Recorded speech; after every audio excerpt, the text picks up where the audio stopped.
Okay, Anatomy 2, of course, is a sequel to Anatomy, which is a really well done German horror film where there was a anti-Hippocratic society that was kind of freshly killing people to have the best looking models when it came to like the human skeletal models as well as musculature and nerves.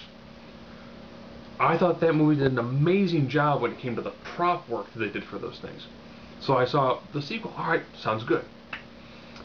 This one, lot less of the slasher aspect and lot less of the gore aspect and more of kind of like a thriller.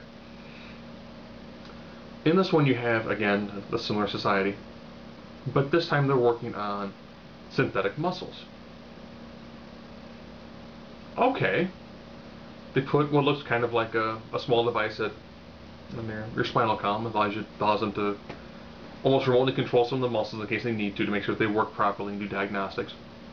Pretty interesting, you know, the idea of essentially taking one single muscle, removing it, and attaching a new muscle in its place.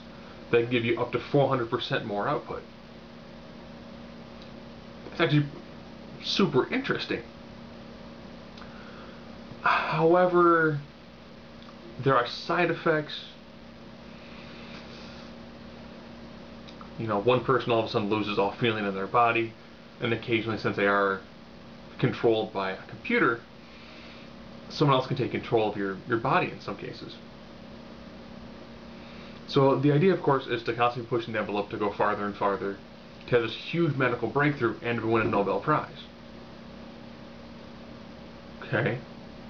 But in order to keep everything up and running, some people also become heavily addicted to different sorts of drugs, because you need the drugs to help your system not reject it, as well as to make sure that if you function at max capacity. Because if you put a synthetic muscle in one leg, well, this leg now works 400% more efficiently than this one. We'll need, of course, drugs and steroids to make this one work the same as the other one, or else you'll throw off your body entirely. So you pretty much have doctors who are making themselves somewhat superhuman.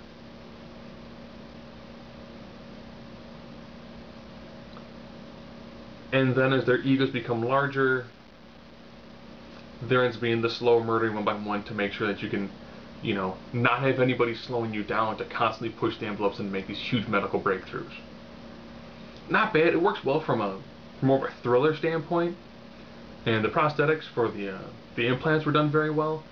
It just really seemed to lack the really phenomenal props and prosthetics and other tricks and tools they did in the first one. The first one, the models they designed were beautiful, fantastic practicals. And this one, it just didn't seem to capture as much of the